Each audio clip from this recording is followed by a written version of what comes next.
ሰላም ጤና ይስጥልን ውድ የቻናላችን ተከታታዮች የፕሮግራማችን ቤተሰቦች፣ ይህ አብዲ ራዋት የሆነው ፕሮግራማችንን ላይክ በማድረግ እንዲጀምሩ።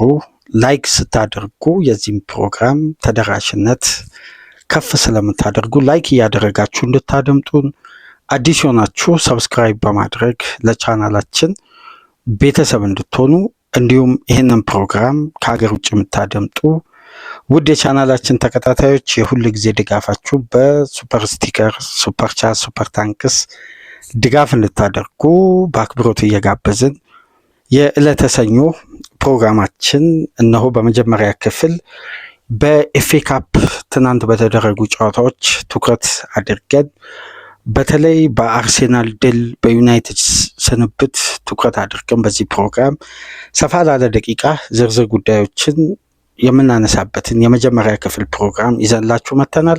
ከዚህ ፕሮግራም በመቀጠል ትናንት ምሽት 3-2 የፍጻሜ ጨዋታ ያሸነፉበትን እንዲሁም ወቅታዊ በሊቨርፑል ዙሪያ ያሉ መረጃዎች፣ የኮነር ብራድሊን ጉዳት ተከትሎ ክለቡ አስገዳጅ የሆነ የዝውውር ሂደት ሊያደርግ ይችላል ወይ፣ እነዚህን ጉዳዮች ጨምሮ የተለያዩ ነጥቦች ላይ የምንወያይበትን ዕለተ ሰኞ እንግዲህ በሶስት ፕሮግራም ከእናንተ ጋር ቆይታ እናደርጋለን። በኤፍኤ ካፕ የአርሴናል ድል፣ የዩናይትድ ስንብት እንዲሁም የባርሳ የምሽቱ የ3-2 ድል እና የማድሪድ በአሎንሶ ውስጥ ስላለው ቀጣይ ዕጣ ፈንታ እንዲሁም የሊቨርፑል መረጃ ዕለተ ሰኞ ከእናንተ ጋር ቆይታ የምናደርግበት ነጥቦች ናቸው። በዋነኝነት እስቲ የዚህም ፕሮግራም ሰፊውን ክፍል ትኩረት የሚያደርገውን የትናንትና ጨዋታዎች ላይ የተወሰኑ ነጥቦችን እናንሳ። በተለይ የአርሴናል 4-1 ማሸነፍ፣ ዩናይትድ በኦልድ ትራፎርድ 2-1 መሸነፍ እና በዘንድሮ የውድድር ዓመት የዩናይትድ የዋንጫ ተስፋ በአብዛኛው በአጠቃላይ ማለት ይቻላል በካፕ ያለውም የውድድር ጊዜ በካራቦ ካፕ በግሪፍሲ ታውን በዚህ ደግሞ በብራይተን ሽንፈት አስተናግደው ዩናይትዶች ከውድድር ውጭ ሆነዋል። ይህንን ተከትሎ ዩናይትድ በዘንድሮ ሲዝን 40 ጨዋታ ነው የሚያደርገው። 40 ጨዋታ ማለት አንድ በግሪፍሲ ታውን ያደረገውን የሊግ ካፕ፣ አሁን ደግሞ የኤፍኤ ካፕ ትናንትና ከውድድር ውጭ የሆነበትን ቀሪ 38 የፕሪሚየር ሊግ ጨዋታ ነው። እነዚህ ጉዳዮች ደግሞ በዩናይትድ የፋይናንስ ገቢ ላይ የሚፈጥረው ተጽዕኖ አለ። ዩሮፒያን እግር ኳስ የለም። አሰልጣኙን ሩበን አሞሪምን አሰናብተዋል። በጊዜያዊ አሰልጣኝ በኬርቴከር በዳረን ፍሌቸር ነው እየሰለጠነ የሚገኘው። እዚህ ላይ ደግሞ የኢንተር ማናጀር ለመቅጠር የሚደረገው ድርድር የተወሰኑ ጉዳዮች ላይ የውሳኔ መጓደል እየታየ ነው የሚሉ ዘጋቢዎች በዝተዋል። የዩናይትድ ችግርን ሰር ጂም ራትክሊፍ አትቀርፉትም በማለት የዩናይትድ ደጋፊዎች በትልቁ ባነርም ይዘው በዚህ ጨዋታ በታዩበት የዩናይትድ አስደንጋጭ ሽንፈት እንግዲህ አስደንጋጭ ሽንፈት ነው። ምክንያቱም በደጋፊው ፊት 2-1 በብራይተን ተሸንፈዋል። ብራይተኖች 12ኛ ደቂቃ ላይ በጉሩዳ አማካኝነት ቀዳሚ መሆን ቻሉ። ሁለተኛ 45 እንደተጀመረ የቀድሞ የማንቸስተር ዩናይትድ አጥቂ ዳኒ ዌልቤክ 64ኛ ደቂቃ ላይ በግሩም አጨራረስ በግራ እግር አስቆጠረ። ጨዋታው ሊጠናቀቅ ወደ መጨረሻ ደቂቃ ሲቃረብ 85ኛ ደቂቃ ቤንጃሚን ሼሽኮ ለዩናይትድ አስቆጠረ። ወጣቷ ባለብዙ ታለንት ተስጦ እንዳለው ባለፈው ከበርንሌ ጋር ተቀይሮ ገብቶ በተወሰኑ ደቂቃዎች በርካታ ጉዳዮችን ያሳየን ሌሲ በሁለተኛ ቢጫ ካርድ ከሜዳ በቀይ ካርድ በተወገደበት ጨዋታ ዩናይትድ 2-1 በደጋፊው ፊት በኦልድ ትራፎርድ ሽንፈት አስተናግዶ ከኤፍኤ ካፕ ውጭ ይሆናል። አሁን ዩናይትድ ትኩረቱ የሻምፒየንስ ሊግ እግር ኳስን ቦታ ይዞ ለማጠናቀቅ ከሳምንት የሚያደርገው ውድድር የእንግሊዝ ፕሪሚየር ሊግ ብቻ ይሆናል። ይሄ ለማንቸስተር ዩናይትድ በጎ የሚባል ወቅት አይደለም በአጠቃላይ እና ዩናይትድ ከ44 ዓመት በኋላ በጊዜ ከሁለት የካፕ ጨዋታዎች ውጪ ሲሆን ከ44 ዓመት በኋላ በካራቦ ካፕም በኤፍኤ ካፕም በጊዜ ውጪ በመሆን እንግዲህ ዩናይትዶች ከባድ ወቅት እያሳለፉ ነው የሚገኙት። እንዲሁም ዳኒ ዌልቤክ ከማንቸስተር ዩናይትድ ከለቀቀበት ጊዜ ጀምሮ ባደረገው 19 ጨዋታ 8ኛ ግቡን ነው ዩናይትድ ላይ ማስቆጠር የቻለው እና የዛሬ እስቲ የእንግሊዝ ጋዜጦች ትኩረት ምን ይመስላል የሚለውን እንመልከት። በተለይ አሁን ካለበት ወቅታዊ የቡድን ሁኔታ አንጻር የማንቸስተር ዩናይትድ ጉዳይ አሳሳቢነቱ እየሰፋ እየጎላ እንግዲህ አፋጣኝ መፍትሄም ለማምጣት ችግሩን ለመመርመር እንግዲህ ጠለቅ ያለ በአንድ ወቅት ራኒክ እንደተናገሩት ልክ እንደ የልብ ቀዶ ጥገና ያስፈልገዋል ዩናይትድ እንደ ቡድን። ይሄ ማለት በጣም በጥንቃቄ የዩናይትድ ስር ነቀል ለውጥም በርካታ ጉዳዮች መፍትሄ እንዲያገኙ የራኒክ አባባል ምናልባት ገዢ ይመስላል አሁን ላይ ካለው ወቅታዊ ሁኔታ አንጻር። ለማንኛውም የዛሬን የዴሊ ኤክስፕረስ ጋዜጣን ብትመለከቱ ትኩረቱ የማንቸስተር ዩናይትድ ነው። በፊት ገጽ እንደምትመለከቱት ብሩኖ ፈርናንዴዝን ነው ማድረግ የቻሉት። ጭንቅላቱን ይዞ ያለበትም ፎቶ ነው እንደውም የተጠቀሙት። ዌልቤክ ኢንድ ዩናይትድ ሲዝን ይላል የአይስፖርት የፊት ገጽ። ምክንያቱም ዩናይትድ በዘንድሮ ሲዝን የዋንጫ ተስፋ በዋንጫ የማጠናቀቅ ተስፋውን ህልሙን በአጠቃላይ የቀጨበት ምሽት ስለሆነ፣ ምክንያቱም በፕሪሚየር ሊጉ ያለው የነጥብ ልዩነት ማንቸስተር ዩናይትድ 7ኛ ደረጃ ላይ የሚገኘው አሁን ባለው ነጥብ 7ኛ ደረጃ ላይ የሚገኘው በ32 ነጥብ። ከመሪው አርሴናል ያለው የነጥብ ልዩነት በጣም ሰፊ ነው። የ17 ነጥብ ልዩነት ኦልሞስት ወደ 6 ጨዋታ ማለት ነው። ይሄ በዋንጫ ፍክክሩ ላይ ያለውን ልዩነት በደንብ የሚያሳይ ነው እና የዩናይትድን ሲዝን ያለ ዋንጫ የመጠናቀቁን ጉዳይ ነው ሁሉም ጋዜጦች እየዘገቡ የሚገኙት። ዘጋርዲያንንም እንደምትመለከቱ ዩናይትድ ክራይሱን በጣም ጥልቅ እንደሆነ ነው ዘጋርዲያን ጋዜጣም አያይዞ እያነሳ የሚገኘው። ቴሌግራፍ ደግሞ በጀርባ የእግር ኳስ ገጹ ላይ ይዞ የወጣው ጽሁፍ ምናልባት ሰብሰብ አድርጎ ዩናይትድን ሲዝን የገለጸ ነው። ኢትስ ጃንዋሪ ኤንድ ዩናይትድ ድሪም ኦፍ ትሮፊ አር ኦልሬዲ ኦቨር አለ። ገና ጃንዋሪ ላይ ነው ያለ ነው፣ ግን የዩናይትድ የዋንጫ ሲዝን ከወዲሁ አክትሟል ማለቱ ነው። እንግዲህ ከባድ ነው። ፍሪግልም ብለው እነ ስታር ስፖርትም ይዞ የወጡት ጋዜጣ ነው የምትመለከቱት። እንዲሁም ዴሊ ሚረር በእንዲህ መልኩ ነው የዛሬውን እትሙል ጀርባ የእግር ኳሱ የስፖርቱ ክፍል ትኩረት ያደረገው በአጠቃላይ በማንቸስተር ዩናይትድ እና የተወሰኑ ጋዜጦች ላይ እንግዲህ ስለ አርሴናል ተነስቷል። ስለዚህ የማንቸስተር ዩናይትድ ወቅታዊ ሁኔታ አሳሳቢነቱ፣ አንዳንድ ጉዳዮች በበጎ የሚነሱ አይደሉም። ወደ አርሴናል ፖርቶዝማውስ ጨዋታ ሰፊ ደቂቃ ወስደን እንወያይበታለን። የማንቸስተርን በዚሁ በጀመርንበት ሰብሰብ አድርገን እናጠናቀቅ ብዬ ነው እና የማንቸስተር ዩናይትድ ወቅታዊ ሁኔታ ከባድ ነው።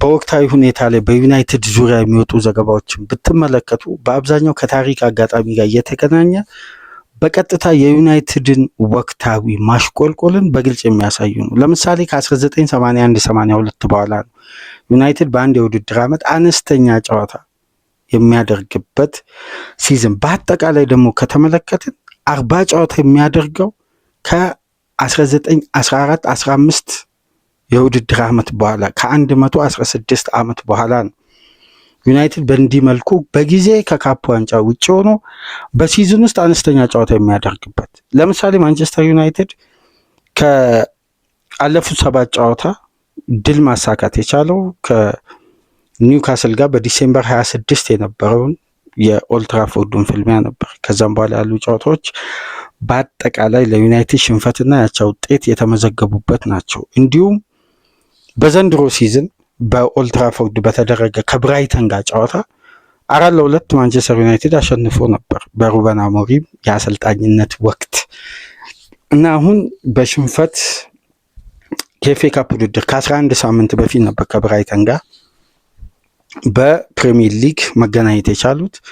አሁን እንግዲህ ማንቸስተር ዩናይትድን ብራይተን የፋቢያን ሁዝለር ብራይተን የነበረውም የጨዋታ እንቅስቃሴ አስደናቂ ነበር። በዚህ መሰረት እንግዲህ ዩናይትድን 2-1 በማሸነፍ ከውድድሩ ውጪ ማድረግ ችሏል። ብራይተኖች ወደ ቀጣዩ ዙር አልፈዋል እና ወቅቱ ለማንቸስተር ዩናይትድ ጥሩ የሚባል ወቅት አይደለም። ከባድ ወቅት እያሳለፉ ነው። በቀጣይ ሳምንት በሜዳቸው እንግዲህ የማንቹሪያን ደርቢ ጎረቤታቸውን ማን ሲቲን ይጋብዛሉ በኦልትራፎርድ። አማድ ዲያሎ፣ ብራያን ምቤሞ ከካሜሮን እና አይቨሪ ኮስት ከአፍሪካ ዋንጫ ውጭ መሆናቸውን ተከትሎ ለዛ ጨዋታ የመድረሳቸውን ጉዳይ በሰፊው የተወያዩበት ነው የሚገኘው። ሚዲያው እንግዲህ ማንቸስተር ዩናይትድ በማጥቃቱ በኩል ያለው እንቅስቃሴ በምሽቱም ጨዋታ ስትመለከቱ እንግዲህ የደጋፊው ተቃውሞ በተደጋጋሚ ይሰማ ነበር። ሜዳ ውስጥ ከፍተኛ ጩኸት፣ በተለይ ሰከንድ ሃፍ እና አንዳንድ ጥያቄዎችን የነዚህ ክላስ በዩናይትድ ጥሩ አጀማመር፣ አስደናቂ እንቅስቃሴ፣ የግል ጥረታቸው ሁሌም የማይነጥፍ የማይቋረጥ ለዩናይትድ የተለየ ኳሊቲ የሚጨምሩ ተጫዋቾች እንግዲህ አለመኖራቸውን ተከትሎ ዩናይትድ የተወሰነ መዳከም ይስተዋላል። በፊት መስመር በኩል ድግግሞሽ የበዛበትም እንቅስቃሴ እናስተውል ነበር። በአጠቃላይ ግን የብራይተኑ ሽንፈት የበለጠ የዩናይትድን ሲዝን የሚያበላሽ ወይም ሲዝኑን በአጠቃላይ በቃ ለዩናይትድ በጎ እንዳልሆነ የሚያሳይ ሽንፈት ነው። ከአሰልጣኙ ጋር ያለፈው ሳምንት ተለያየ። በጊዜያዊ አሰልጣኝ ነው አሁንም ያሉት። ምናልባት ዛሬ በስራ ቀን ኢንተርም ማናጀራቸውን ዛሬ ይፋ ሊያደርጉ ይችላሉ። ያው በአብዛኛው የሚጠበቀው ኦሊ ጉናር ሶልሻየር ነው። ለማንኛውም የዩናይትድን ሽንፈት የብራይተንን ድል በእንዲህ መልኩ ከተመለከትን እስቲ በቀጥታ ወደ ፍራተን ፓርክ እንጓዝና 20611 ደጋፊ መያዝ የሚችል የፐርትዝማውዝ ስቴዲየም ላይ የተገኘው የሚካኤል አርቴታ አርሴናል 4-1 በሆነ ውጤት ማሸነፍ ችሏል። በዚህ ጨዋታ ዙሪያ እስቲ የተወሰኑ ነጥቦችን እናንሳ። ምክንያቱም የአርሴናልን ድል በተመለከተ ማንሳት ያለብን በርካታ ነጥቦች አሉ። ያው ውድድሩ ኤፍኤ ካፕ ነው፣ ግን የቡድኑ ምስል ደግሞ መነሳት አለበት። ያለፈው ሳምንት የነበረው ትችትም ተቃውሞም በሚዲያው በኩልም የሚሰነዘሩ ሀሳቦች እንደ ቡድን ሚዲያው ማንሳት የፈለገው በርካታ ጥያቄዎች አሉ። ከአጥቂው ዮኮሬስ ከፊት መስመር ተጫዋቾች ጋር ተያይዞ በሊቨርፑል 245 የነበረው ኮንትሮል፣ የአርሴናል የታክቲክ የበላይነት በሜዳው መወሰዱን ተከትሎ አጥቂው መሰረት ያደረገ ግን ትንተናው ሁሉ የሰፋ ነበር በክለቡ በኩል። ቢያንስ እንደነዚህ አይነት ድሎች ቶሎ አቅጣጫ ማስቀየር የሚችሉ ቡድኑ ከውጥረት ከጫና በተለይ ደግሞ ከነገ በስቲያ ከሊያም ሮሲኒየር አዲሱ የቼልሲ አሰልጣኝ ጋር ሚካኤል አርቴታ እንግዲህ ሌላ ፈተና ይጠብቀዋል። በካራቦ ካፕ የመጀመሪያ ዙር ጨዋታ ስታንፎርድ ብሪጅ ላይ ረቡዕ ምሽት የሚደረግ ጨዋታ። ስለዚህ አርሴናል በዚህ ወር በጣም ፈታኝና ተደራራቢ ፊክስቸር በ3 ቀን ከ18 ሰዓታት ልዩነት 4 ቀን ባልሞላ ጊዜ ውስጥ 9 ጨዋታ ያደርጋል በተከታታይ ከትናንትና ጀምሮ ማለት ነው። በተከታታይ እነዚህ ፊክስቸሮች ለሚካኤል አርቴታ በጣም ፈታኝ ናቸው። በየ3 ቀናት ከተወሰኑ ሰዓታት በኋላ አርሴናል 1 ጨዋታ አለው። እንደውም በቅርቡ አንድ የተነሳ ጉዳይ ነበር። የሰዓት ማሻሻያ የምንጫወትበትን ሰዓት ቢያንስ ጊዜው ቢቀየር፣ ቀኑ ባይቀየር እንኳን በጊዜ ባንጫወትበት ወደ ፊት በእለት ሆኖ ግን ሰዓቱ ቢጠጋ የሚልም አርሴናል ይግባኝ ለኤፍኤ አስገብቷል። ግን ምንም አይነት የፕሮግራም መስተካከል በአርሴናል በኩል ኤፍኤ ያሳወቀው የለም እና ፈታኝ ወቅት ነው። በዚህን ጊዜ ግን የሚካኤል አርቴታ አርሴናል አምና ያጋጠመውን ጉዳይ ዘንድሮ እያሳለፈ ያለውን ነገር ስንመለከት በጣም ሰፊ ልዩነት አለው። ከአምናውና ከዘንድሮ ሲዝን በጣም ሰፊ ልዩነት ቡድኑ በዚህ ውድድር ላይ ስላለው ኮንሲስተንሲ በተጠናቀቀው የውድድር ዓመት በዚህን ሰዓት ነው ካልተሳሳት በማንቸስተር ዩናይትድ ዩናይትድ በጎደሎ ባለበት አርሴናል በሜዳው ተሸንፎ ከውድድሩ ውጭ ሆነ እና ከዛም በኋላ በካራቦ ካፕ በፍጥነት እንደዚህ ከቀናት በኋላ ከኒውካስል ጋር ጨዋታ አደረገ። በኤምሬትስ ተሸንፎም በሴንት ጄምስ ፓርክም ሽንፈት አስተናግዶ ነበር። ከካፕ ዋንጫ በጊዜ ውጭ ሆነ እና በዚህ ወቅት በርካታ ጉዳቶች የተስተናገዱበት የቡድኑ የወጥነት ችግር የሚስተዋልበት ዴብዙ የላላበት ዴብዙ የዛን ያክል ጠንካራ ያልሆነበት ሲዝን ነው። የዘንድሮ ሲዝን ግን ለየት የሚያደርገው ለምሳሌ በትናንትና የፖርትስማውዙ ጨዋታ ለሮቴሽን እንኳን አርሴናል ከዚህ በፊት ከፍተኛ የሮቴሽን በአማካይ ከጨዋታ ጨዋታ ያደረገው አምና አርቴታ ከየትኛውም ስብስብ ከየትኛውም የፕሪሚየር ሊግ 20 ክለብ ውስጥ 19ኛ ነበር አርሴናል አምና የተቀመጠው በሮቴሽን ያፈራርቆ በማጫወት እና አንድ ተጫዋች የሚያገኘው ደቂቃ በአርሴናል ቤት በጣም የላቀ ነው፣ በተለይ ጤናማ ከሆነ። ይሄ ማለት የዴብዙ ማጠርና ተጫዋቾች ሜዳ ውስጥ የሚቆዩበት ደቂቃ መጠን ከፍ ማለት ሁለተኛ ዙር አርሴናል ከፍተኛ ሎድ ያለበት ከፍተኛ ኢነርጂ የሚፈለግበት ወቅት ላይ መዳከም፣ መዛል፣ የተጫዋቾች ጉዳት፣ የስኳድ ባላንስ አለመሆን ክለቡን በቀጥታ ውጤቱ ላይ ተጽዕኖ እየፈጠረ ከሪትም ከውጤታማነት በመጨረሻ ሲዝን እየተደጋገመ የምናየው ተመሳሳይ አርሴናል ካራክተር ነበር። በዘንድሮ ግን ለየት የሚያደርገው አንደኛው መለያ ወደ ፖርትስማውዝ ቡድኑ ሲጓዝ የምሽቱን ጨዋታ የትናንትናውን አርሴናል የ10 ተጫዋቾችን ለውጥ ነው ያደረገው። የ11 ሰዓቱን ጨዋታ የ10 ተጫዋቾች ለውጥ ሐሙስ ካደረገው ስብስብ ውስጥ 10 ተጫዋች የ10 ተጫዋች ለውጥ በጣም የአንድን ቡድን ዴብዝ ባላንስ ሲሆን ለምሳሌ ከተቀየሩ ተጫዋቾች ከ10 ተጫዋቾች 2 ናቸው የአካዳሚ ተጫዋች፣ 7ቱ የክለቡ የገንዘብ መዋለ ንዋይ ፈሶባቸው የመጡ ተጫዋቾች ናቸው። ከ10 2 ናቸው የአካዳሚ ተጫዋች ሉዊስ ኬሊን እና ኢተን ንዋኔሪ ናቸው። የተቀሩት ተጫዋቾች ለምሳሌ ኖኒ ማዱዌኬ የጨዋታው ኮከብ በእለቱ በቲኤንቲ በሚተላለፈው የኤፍኤ ካፕ ጨዋታ ኮከብ ብለው የመረጡት ማዱዌኬ ነው። ግን የ54 ሚሊዮን ፓውንድ ተጫዋች ነው። አርሴናል የ10 ተጫዋች ለውጥ ሲያደርግ የሮቴሽኑ አንዱ ተጫዋች የነበረው ኖኒ ማዱዌኬ ነው። ጋብሪኤል ጄሱስ የቡድኑ ያለፉት ዓመታት ከካይ ሃቨርት ጋር እየተፈራረቀ በአብዛኛው የቋሚነትን ስፍራ የሚያገኝ ተጫዋች ነው። ማርቲኔሊ ለተከታታይ የውድድር ዓመት በሚካኤል አርቴታ ውስጥ ላለፉት 3 ዓመት በቋሚነት ቦታው ላይ ስንመለከተው የነበረ ተጫዋች ነው። በአማካይ ስፍራ ላይ እነ ሜሪኖ በቦታው ላይ እንግዲህ እንደምታውቁት ነው ከሶሲዳድ ከመጣ ጊዜ አንስቶ ምን ያክል ተጽዕኖ በአርሴናል ውጤት ላይ ጭምር ውጤት ቀያሪ ተጫዋች ነው እና ኤቨሪቺ ኤዜ የ68 ሚሊዮን ፓውንድ ተጫዋች። አሁን ሮቴሽኑ አንዱ በጥራት ነው ሮቴሽን ያለው እንጂ ዴብዝ ስላለ የተደረገ ሮቴሽን ሁሉ ትክክለኛ ሮቴሽን ነው ወይም የቡድን ባላንሱን የጠበቀ ነው አይባልም። ነገር ግን 68 ሚሊዮን ፓውንድ የወጣበት ተጫዋች ከቤንች ላይ የተቀየረው ስብስብ አንዱ አካል ከሆነ የቡድን የዴብዝ ጥንካሬና ጥራትን ነው የምንመለከተው።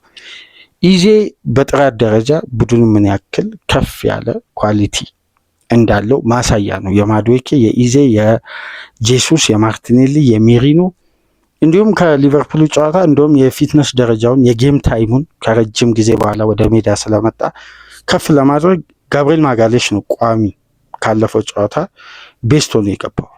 የጋብሪኤል ተጣማሪ የነበረው ክሪስቲያን ኖርጋርድ። አርሴናል ትናንትና በዘንድሮ ሲዝን 15ኛ የተከላካይ ጥምረት ነው የሞከረው። 15ኛ በተለያዩ ጨዋታዎች 15 አይነት የተከላካይ ስፍራ ቅንጅት ነው። ቤን ዋይት፣ ኖርጋርድ፣ ጋብሪኤል ማጋሌሽ እና እንዲሁም ማይሊ ሉዊስ ኬሊ። በግብ ጠባቂ በኩል እንግዲህ ራያን በማሳረፍ ኬፓ አሪዛባላጋን ነው ማሰለፍ የቻለው እና በጨዋታው ገና ከመጀመሩ በ3 ደቂቃ ነው ቢሾፕ ፖርትስማውዝን ቀዳሚ ማድረግ ቻለ። ከዛም በኋላ 8ኛ ደቂቃ ላይ ከሴት ፒስ በተደረገ ማጥቃት ዶዝል በራሱ መረብ ላይ ያስቆጠረ 1-1 ሆነ ጨዋታው።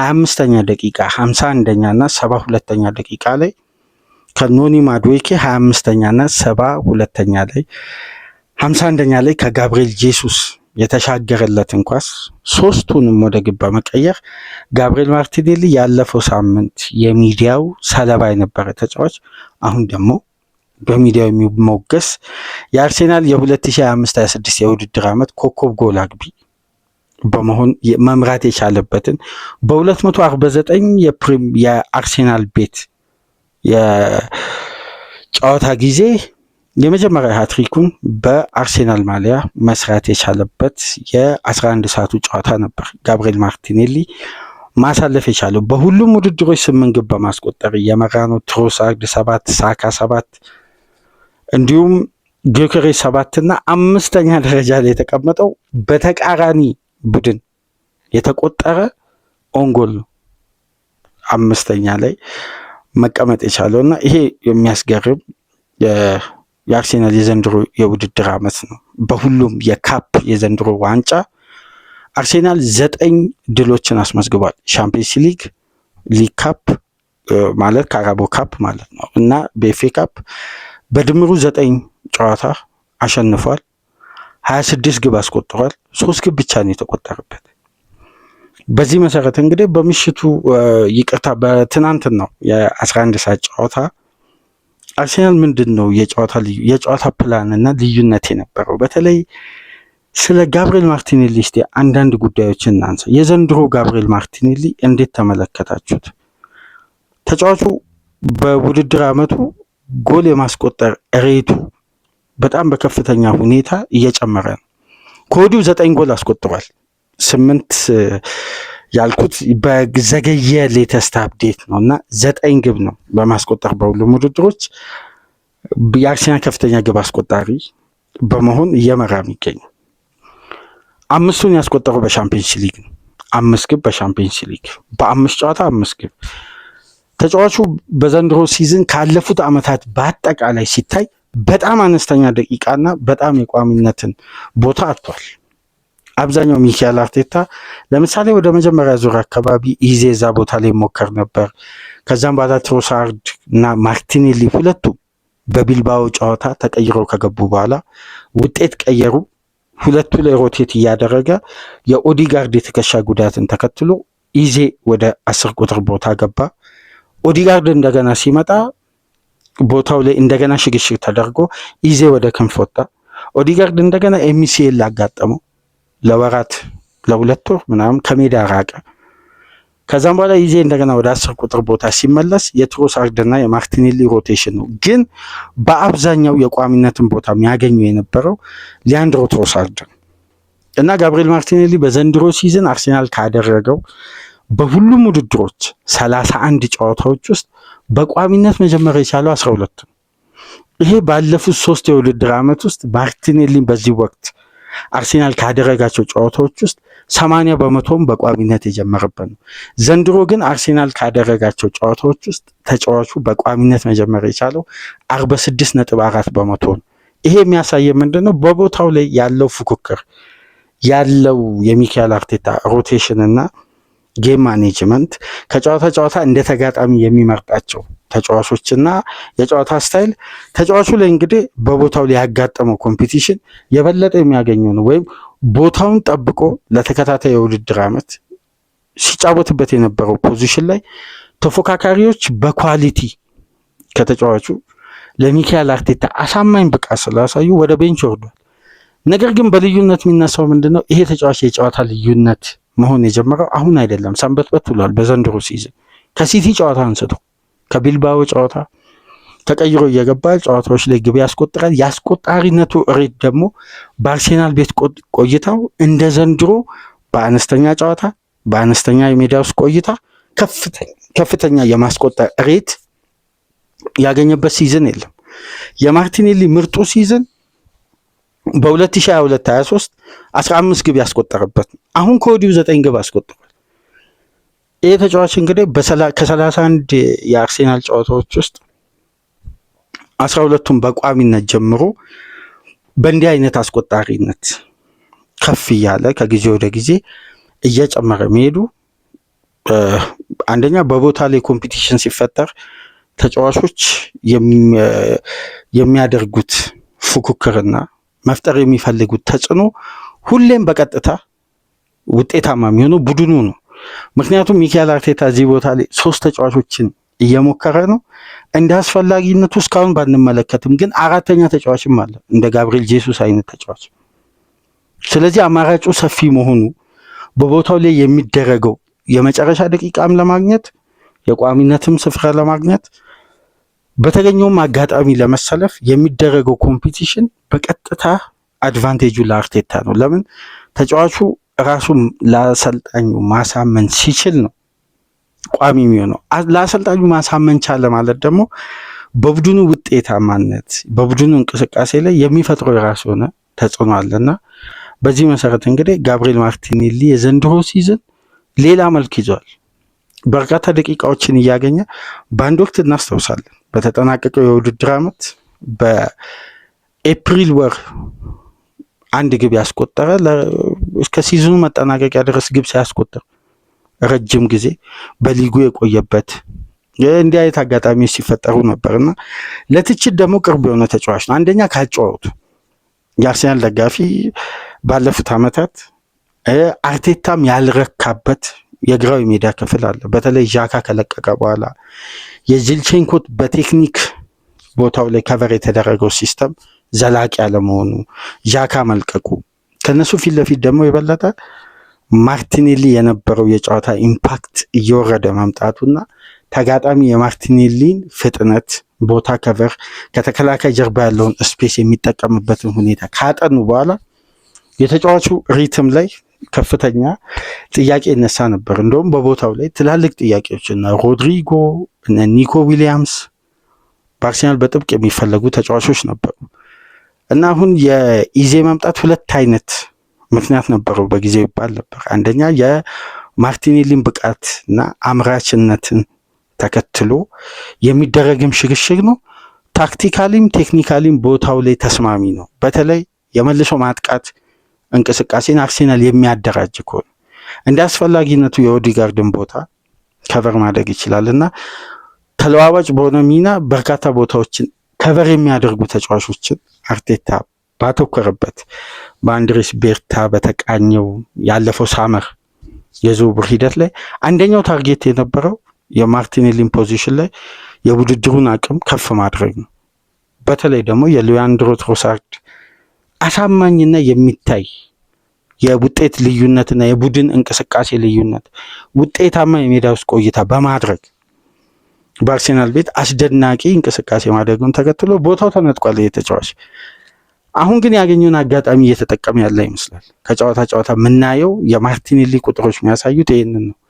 ባለፉት ዓመታት ለአርሴናል ጥሩ በቦታው ላይ አገልግሎት በውድድር ዓመቱ ወደ 3000 እና ከዛ በላይ ደቂቃ በክለቡ ካደረጉ ተጫዋቾች ውስጥ አንዱ የሆነ እያጠናቀቀ ተጫዋቹ እንግዲህ ብዙ የሚመሰገን ተጫዋች አይደለም። በክለቡ ደጋፊዎችም እንዲሁም በክለቡ ውስጥ ባሉ አስተዳዳሪዎች እንደውም በየዝውውር መስኮቱ ስሙ ይያያዛል።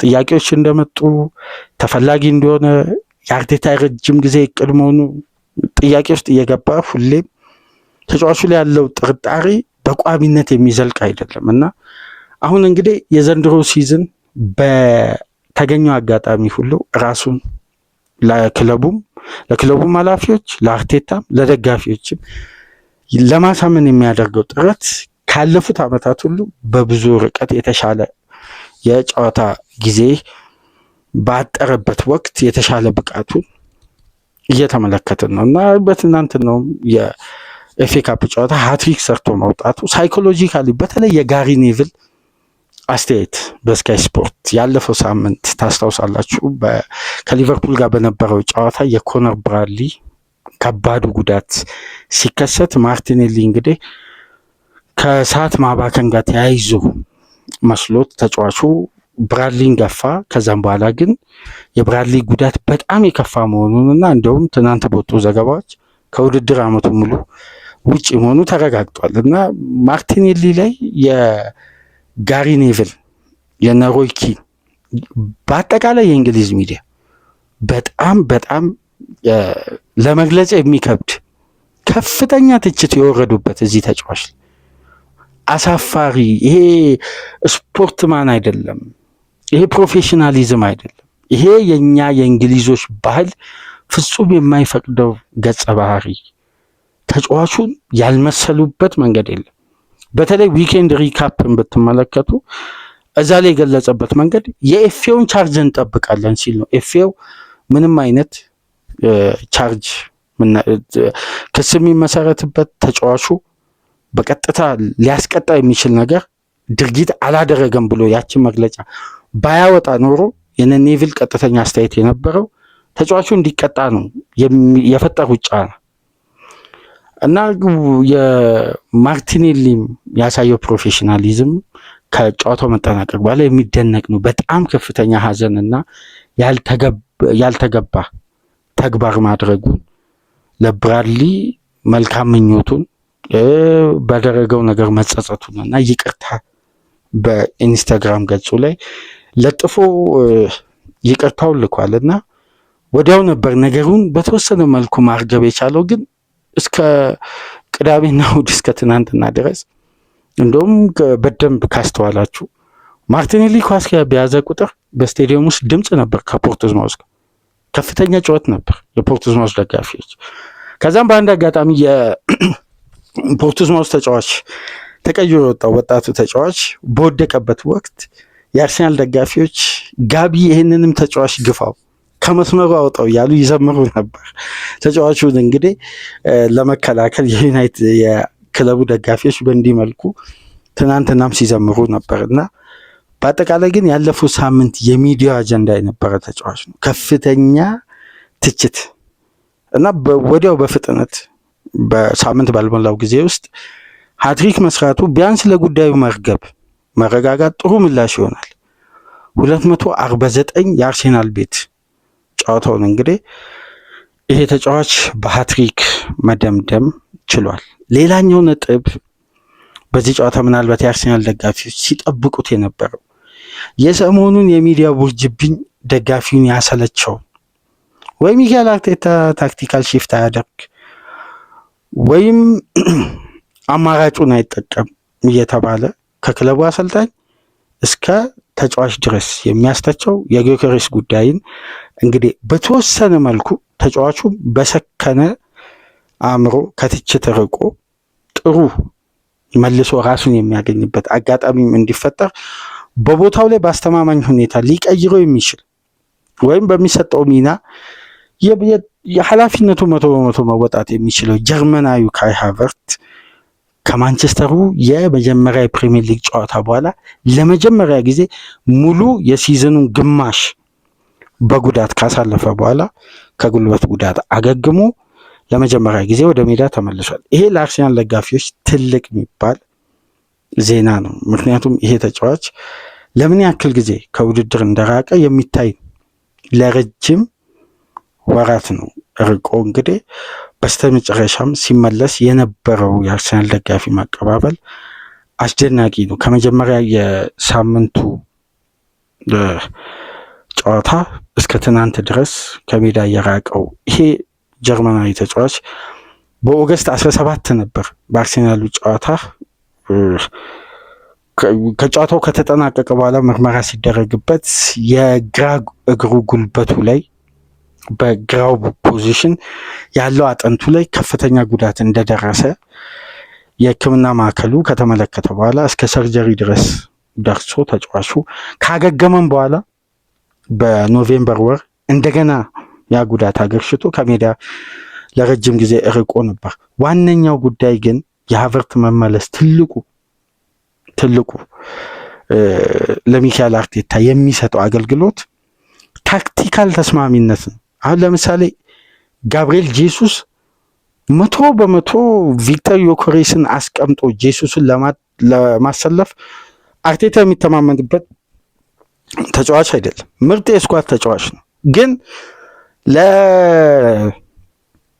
ለዮከሬስ እንደሚሰጠው እድል አምኖ ጄሱስ ላይ እምነት አይሰጥም። ማለት ይሄ ቀጣይነት ያለውን ስታርቲንግ ላይንአፕ መገንባት አይፈልግም።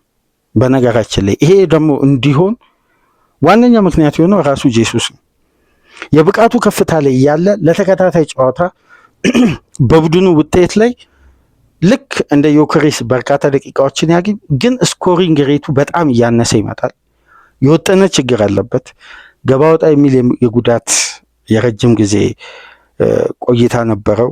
ከኤሲኤሉም በፊት በነበረው የተጫዋቹ የሜዳ ውስጥ እንቅስቃሴ እንደውም እኮ የኤሲኤሉን ጉዳት ከማስተናገዱ ቀደም ብሎ የነበረ ትልቁ መወያያ ርዕስ በወቅቱ በጃንዋሪ ጭምር ክለቡን ይለቃል የሚል ነው። በዘንድሮ ሳመር ራሱ ይለቃል የሚል የተወሰኑ ሩመርሶች ነበሩ እና አርቴታ 100% ይህን ተጫዋች ቋሚ ለማድረግ በተለይ በነጥብ ጨዋታዎች ላይ ብዙም እምነት የለውም። ግን ባለው አቅም ባለው ቴክኒክ እንደ ስኳድ ተጫዋች ከ65 ደቂቃ በኋላ ተቀይሮ እየገባ በሚፈልገው የአርቴታ ሚሽን ላይ የሚወጣ ተጫዋች ነው።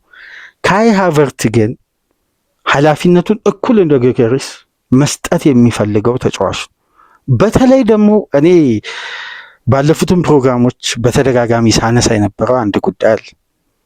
ሚካኤል አርቴታ ከደጋፊው፣ ከባክሩ ምስታፉ፣ ከክለቡ አስተዳዳሪዎች የሚነሳውን ጥያቄ ለመመለስ በዚህ ተጫዋች ላይ ኃላፊነት ወሰደ እንጂ በታክቲክ ደረጃ ተስማሚውን ያጫወት መንገድ ክሬት አድርጎ አይደለም ጊዮኬሬስን ያስፈረመው ነው የምለው እንጂ የተጫዋቹ አቅምና የአርሴናል ሲስተም ፍጹም የማይገናኝ ተጫዋቹን የሚነጥል የቡድኑ የሲስተም የሪትም አካል የማያደርግ እንጂ የተጫዋቹ ብቃት ወይም ተጫዋቹ ደካማ ሆኖ አይደለም። አሁን የአርቴታ ታክቲካል ተስማሚነት ጥያቄ የሚነሳበት እንጂ ጊዮኬሬስ በየትኛውም ሁኔታ በእንዲህ መልኩ ብቃቱ ሊወርድ አይችልም፣ ወይም ሚዲያው እንደሚተቸው በዚህ ደረጃ የሚያስተች ኳሊቲ ኖሮት አይደለም። የአርቴታ አጫዋቱ ተጫዋቹ ከሪትም የነጠለው ይሄ የኔ እምነት ነው። ምክንያቱም የሚካኤል አርቴታ ቡድን ለፍሮንት ስትራይከር ሰርቪስ የሚሰጥ አይደለም፣ እንደ ቡድን የሚያስቆጥር ነው። አሁን ለ9 ቁጥር ተጫዋች ሃላንድ ያስቆጠራቸውን ግቦች ብትከፋፍሉት ፎደን ስንት አሲስት እንዳደረገለት፣ ዶኩ፣ ቸርኪ፣ ራይንደርስ ከነዚህ ተጫዋቾች ሁሉ ሰርቪስ ያገኝ አይደለም። ከነዚህ ከሩቢን ዲያዝ እና ከያሽኮ ግራቭዴል ሰርቪስ ያገኛል። ግን የአርቴታ ሲስተም የጊዮኬሬስን ሰርቪስ ታርጌት ያደረገ አይደለም። እንደ ቡድን ደግሞ ሲያስቆጥሩ የግል ኃላፊነትን እንዲወስዱ አድርጓል። ለዛ እነሳካም ተገኘ ወደ ግብ ሙከራ ነው። ማርቲኔሊም ትሮሳርድም እንደውም ትሮሳርድ ሲኖር የተሻለ የተወሰነ ነገር ክሬት ይደረጋል ለተጫዋቹ። ስለዚህ ታክቲካል ቅኝቱን ካላስተካከለ ጊዮኬሬስን መተቸት አሁንም ዋጋ የለውም። የቡድኑ የሪትሙ አካል አድርጎ ነው አርቴታ ታርጌት ማን ቢያደርገው የተሻለ ተጫዋቹ አስቆጣሪነት የማይተናነስ ብቃት አለው በሊጉ ካሉ አጥቂዎች ውስጥ። የኔ መልከታ ይሄን በጊዮኬሬስ በኩል ከተጫዋቹ ይልቅ 100% እኔ ተጠያቂ ማደርገው የአርቴታን ሲስተም ተጫዋቹን አይደለም። ነገር ግን አሁን በዚህ ሲስተም ውስጥ ደግሞ ቅኝቱ ከቦታ ለውጥ በኋላ በቀጥታ ሪትም ውስጥ የተሰካው ተጫዋች ካይ ሃቨርት ነው። የቦታ ለውጥ ያመጣው ከፍተኛ የሲስተምም የአስቆጣሪነትም የመዋሃድም አስደናቂ ለውጥ ያመጣው በዚህ ጀርመናዊ የፖዚሽን ለውጥ ነው፣ የሚታይ ለውጥ። አሁን የአርሴናል የበለጠ ጥንካሬ ምናልባት ጎዶሎ ነው ቡድኑ ብለው ለሚተቹት አርቴታ እያፈራረቀ ለማጫወትም የበለጠ መረጋጋትም የአስቆጣሪነት ቁጥሩን በፊት መስመር በኩል ለመጨመርም ሃቨርት አሁን ከጊዮኬሬስ ያልተናነሰ ደቂቃ ሊያገኝ ይችላል። ለምሳሌ በቀጣይ ሳምንት ከኖቲንግሃም ጋር ሚካኤል አርቴታ እንደምታውቁት ነው አንድ ተጫዋች ለ3 ወራት ለ4 ወራት ከሜዳ ርቆ በተመለሰበት ጨዋታ ቋሚ ያደርጋል። አርቴታ ችግር የለበትም እንዲህ አይነት ዲሲዥን ላይ በፍጥነት ሪስክ ይወስዳል። ጌም ታይም ቀስ እያለ እንዲያገኝ ቀስ እያለ ወደ ሪትም እንዲመጣ የሚል ነገር የለም። በቀጥታ ነው ኃላፊነት ወስዶ ወደ ዋናው ቡድን የሚያሰልፈውና አሁን ለሮቴሽንም ይመቻል። የካይ ሃቨርት መመለስ ለሚካኤል አርቴታ ትልቅ አቅም ነው። ግን የዘንድሮ ሲዝን አርሴናል ትልቁ ጥይት ሴት ፒስ በሁሉም ውድድሮች 31 ጨዋታ አድርጓል ቡድኑ። በኤፍኤ ካፕ ጨዋታ ሲያሸንፍ አሁን አርሴናል በ2025-26 የውድድር ዓመት ከሴት ፒስ በቀጥታ 22 ግቦችን ማስቆጠር ችሏል። ያለ ፔናልቲ ደግሞ በቀጥታ ከ22 ግቦች ውስጥ 17ቱን በቀጥታ ወደ ግብ ቀይሯል። እነዚህ ግቦች ደግሞ በቀጥታ የተቆጠሩት ከኮርና ናቸው 17ቱና የሚካኤል አርቴታ ከባዱ ጥይት የሴት ፒስ እንቅስቃሴ እንደሆነ እየተመለከትን ነው። በዘንድሮ ሲዝን የአርሴናል የቆሙ ኳሶች ጥንካሬ የበለጠ አደጋ እንደሆነ ለተጋጣሚ የምንመለከተው አርሴናል ለሶስተኛ ጨዋታ ነው ትናንትና በሊስ ጨዋታ 2 በኒውካስል ጨዋታ 2 ትናንትናም 2 ከቆሙ ኳሶች ከኮርና ኳስ በቀጥታ ከ2 በላይ የኮርና ኳስ በማስቆጠር ከየትኛውም ቡድን በላይ ከፍተኛ የሴት ፒስ ኳስ የማስቆጠር ጥንካሬን ክለቡ አጎልብቷል ማለት ነው። በዚህ ረገድ እንግዲህ የአርሴናል አስደናቂ ሲዝን በኤፍኤ ካፕም እንደቀጠለ ነው። በዚህ መሰረት እንግዲህ ክለቡ ከኖቲንጋም ፎረስት ጋር ቅዳሜ የሚያደርገው ከሜዳ ውጭ ጨዋታ አለ። ከዛ በፊት ቀደም ብሎ ጃንዋሪ 14 በካራባው ካፕ የመጀመሪያ ሌግ ከቼልሲ ጋር ከነገ በስቲያ ጨዋታ የሚያደርግ ይሆናል። ነገር ግን በመጨረሻ አንድ ከአርሴናል ጋር የወጣ ተያያዥ መረጃ አለ። በዚህ አጋጣሚ ላካፍላችሁ። ቶማስ ጎነማርክ ይባላል። ቶማስ ጎነማርክ በዓለም በጊነስ ቡክ ላይ የተመዘገበ 51.33 ሜትር የእጅ ኳስ የጣለ ይሄ በጊነስ ቡክ ላይ ያስመዘገበው ሪከርድ ነው። በእጅ በመጣል 51.33 ሜትር ላይ ማሳረፍ የቻለ አስደናቂ የእጅ ውርወራ አሰልጣኝ ነው። በ2018-19 ነበር የርገን ክሎፕ ወደ ሊቨርፑል ቤት ይህን ባለሙያ በማምጣት እስከ 2022-23 የውድድር ዓመት በሊቨርፑል ቤት ቆይታ አድርጎ አንዲ ሮበርትሰንን መጣል ከሚችለው 19 ሜትር እስከ 27 ሜትር ድረስ የእጅ ኳስ እንዲጥል ያስቻለ የእጅ ኳስ አሰልጣኝ። የእጅ ኳስ ሲወጣ አሁን የፕሪሚየር ሊጉ አንዱ የግብ መነሻ እንደውም በቅርቡ ስናነሳ ነበር። ኦፕታ ባወጣው መረጃ መሰረት ፕሪሚየር ሊግ ላይ ከተቆጠሩ 570 ምናምን ግቦች ውስጥ 29.8% የያዘው የቆሙ ኳሶች፣ የረጃጅም ኳሶች እና የዴድ ቦል የሚባለው ነው። በዚህ መሰረት እንግዲህ የሚካኤል አርቴታ አርሴናል ቶማስ ጎነማርክን የክለቡ የእጅ ኳስ አሰልጣኝ የእጅ ኳስ ውርወራ አሰልጣኝ በማድረግ ቀጥረዋል እና ዛሬ ኦፊሻል የስራ ቅጥሩ ይፋ ይሆናል በስራ ቀን እና ዘ ታይምስ ባወጣው መረጃ መሰረት ይሄ የእጅ ኳስ የቆሙ ኳሶች አሰሪ የክለቡን ኮቺንግ ስታፍ ዛሬ በይፋ ተቀላቅሎ የዘንድሮ ሲዝንን የአርሴናልን የአሸናፊነት መንገድ ወይም ይሄ ጌም ኦፍ ስቴትን ከፍ ከሚያደርጉ ጉዳዮች መካከል አንዱ ሴት ፒስ ነው። በዚህ መሰረት እንግዲህ የክለቡ አስቆጣሪነትን ከቆሙ ኳሶች የበለጠ ለማጠንከር ቶማስ ጎነማርክን የክለቡ የእጅ ውርወራ የቆሙ ኳሶች አሰሪ ሆኖ በይፋ የስራ ቅጥሩን ዛሬ ይፈጽማል ማለት ነው። ለማንኛውም በማንቸስተር ዩናይትድ ሽንፈት፣ በአርሴናል ድል፣ በጋብሪኤል ማርቲኔሊ ሰሞነኛ ከሚዲያ ትችት በቀጥታ ወደ ሙገሳ የቀየረውን የትናንትናውን ሃትሪክ እና የአርሴናልን ድል በተመለከተ በእንዲህ መልኩ ቆይታ አደረግን። ዛሬ ምሽት ሊቨርፑል ከባርንስሊ ጋር የሚያደርገውን ጨዋታ ይጠበቃል በአንፊልድ። በአጠቃላይ የነበረን የሰኞ የኤፍኤ ካፕ ግምገማ ይህን ይመስል ነበር። ከተመቻችሁ ላይክ አድርጉ፣ አዲስ ከሆናችሁ ሰብስክራይብ፣ ከሀገር ውጭ ያላችሁ በሱፐር ስቲከር፣ በሱፐር ቻት፣ በሱፐር ታንክስ ድጋፍ አድርጉ። ባርሳ በሌላኛው የኤል ክላሲኮ ጨዋታ በአመቱ ማድሪድን በድጋሚ እዛው ጅዳ ላይ ድል ማድረግ ችሏል 3-2። ይህን ጨዋታ በተመለከተ አጠር ያለ ቆይታ እናደርጋለን።